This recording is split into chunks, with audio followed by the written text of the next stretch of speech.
What up, world? This is Nick again, and this is Cucumber, who walks in front of the camera every single time I get it out.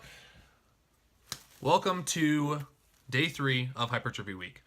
Yesterday we talked about our 3 main growth factors that are involved in muscle hypertrophy. Cat hair. Remember, those are mechanical tension, muscle damage, and also metabolic fatigue. So today we're going to talk about compound versus isolation exercises and how those fit into a hypertrophy program. Compound exercises, definition of those, multiple joint movements, okay? So if I'm doing a bench press and I'm using my shoulder joint and my elbow joint, that is a multiple joint movement. I'm able to push a lot heavier weights with these compound exercises. If you think your squat, your lat pull down, your row exercises, any of these big movers are going to be compound exercises. Isolation exercises are exercises that are isolated around a single joint, largely taking most of the other joints and muscle groups out of the equation. So sticking with chest, a fly maneuver would be an isolation exercise because we're taking the elbow joint mostly out of the equation and trying to just train the pecs and not involving the triceps or the shoulders or anything like that. So when you read up on these things, you will read that compound movements are best for mass building and that isolation maneuvers are best for bringing up weak areas and also for doing some detail work and some shaping or whatever you want to call it. I encourage everybody, don't believe everything you read, okay? Those things are true. However, let's keep in mind that we want to train for the context of muscle building and putting a stress on the muscle. So, compound exercises are not just for heavy lifting. Isolation exercises are not just for little shaping and detail work and for bringing up smaller muscle groups. There should be a place for each of these in your hypertrophy program. It doesn't have to be necessarily at the beginning or the end. If I am doing something like a bench press, or let's take for example a lat pull down, because I use bench press all the time.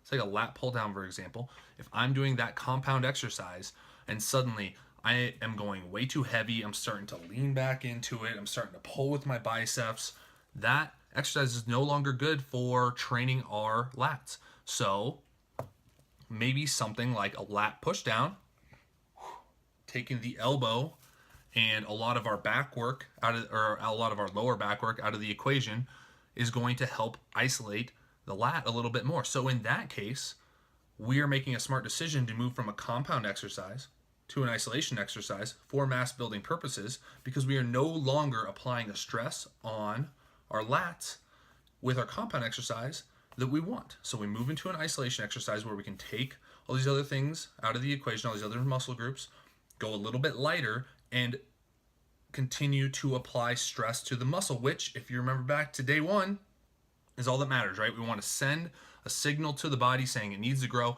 send enough stress to the muscle so that we make a change. In general, compound exercises I do like to do at the beginning of my workouts, meaning when my central nervous system is fresh, when my coordination is at its peak, I can control the heaviest weight and put the maximum mechanical tension on my muscles. However, remember we talked about yesterday, mechanical tension can also be created with a stretch. If I were to do something like a cable fly with chest, man, I can create a lot of stretch in these positions. So I don't necessarily just have to do compound exercises to create mechanical tension, but it is best if you do those when you are fresh. Otherwise, when you go to do them later in your workout, you are probably going to have to dock down the weight and you're not getting maximum effectiveness out of that lift. All these are just tools. They're tools in the toolbox, okay? So use them wisely. Let's move on into training till failure. We'll talk about intensity of lifting tomorrow and about high loads versus low loads when it comes to muscle growth.